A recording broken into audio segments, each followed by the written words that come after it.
पसंदीदा RTI SK news agency में आप सभी का स्वागत है। आइए देखते हैं आज की बड़ी खबरें। मध्य प्रदेश के बरौदिया में एक दलित बच्ची का यौन शोषण होता है।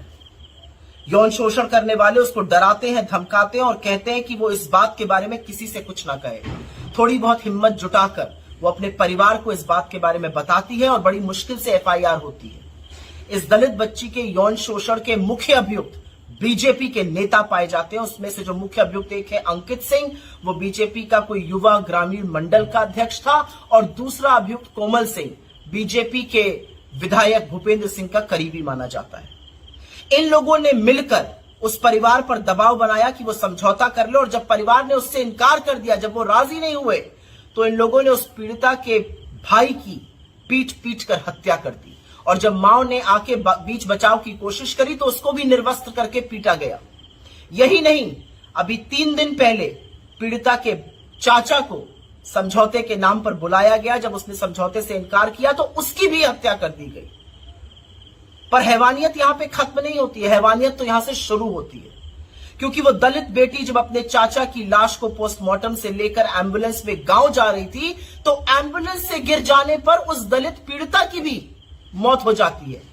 1 साल में 2 हत्याएं, और संदिग्ध परिस्थिति में उस पीड़िता की मौत जिसने बीजेपी के नेताओं पर यौन शोषण का आरोप लगाया था, यह सभ्य समाज की निशानी तो नहीं है।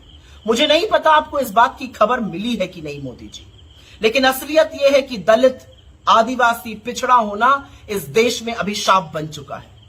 असलियत तो यह है कि समझ में नहीं आता कि इन दरिंदों को क्यों लगता है कि वो इस देश की आधी आबादी के खिलाफ, खास तौर से दलित बेटियों के खिलाफ ये सब कर सकते हैं। उनको कहां से ये बेखौफ रवैया आता है? उनको लगता है कि आप हर बार की तरह संरक्षण आरोपी को देंगे और बेटी के खिलाफ खड़े होंगे, इसलिए वो ऐसा करते हैं। असल में तो मोदी जी जब आप चुनावी मंच से मुजरा शब्द का प्रयोग बार बार करते हैं तो इन आदमखोरों को हौसला मिलता है, इनको साहस मिलता है। इस तरह की हरकत बेटियों के साथ करने से इनको लगता है औरत दोयम दर्जा है और उसके साथ वो चाहे तो कुछ भी कर सकते हैं। आपसे कोई भी आशा करना बेमानी है, क्योंकि आप हर बार की तरह इस बार भी आरोपियों के साथ ही खड़े होइएगा। मीडिया में हर बार की तरह सुलटपक सन्नाटा है। महिला मंत्री खामोश रहेंगे, महिला आयोग आंखों पे पट्टी बांध लेगा, लेकिन असलियत यह है कि इस देश में एक दलित बेटी के साथ इतनी बड़ी घटना होती है, हत्याएं होती हैं। आपके दरिंदे, आपके आदमखोर ना सिर्फ हमारी बेटियों का शोषण करते हैं, उनकी निर्मम हत्या भी कर रहे हैं, लेकिन आपके कान पर जू नहीं रेंगती है। मुझे दुख है इस बात का कि आप इस देश के प्रधानमंत्री बने, क्योंकि आपके 10 साल के शासनकाल आधी आबादी के लिए अभिशाप से ज्यादा कुछ नहीं। इस देश में जो दलित बेटियों के साथ पिछले 10 साल में हुआ है वो सर्वथा गलत है, और अब वही अन्याय का अंत होगा, क्योंकि ये आपके बस की बात नहीं।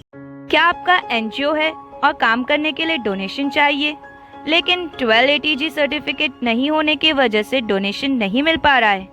तो आप आरटीआई एसके एजेंसी से संपर्क करें। आरटीआई एसके एजेंसी से संपर्क करके 1280G सर्टिफिकेट बनवा सकते हैं। उठाए फोन और लगाएं कॉल 9769025411।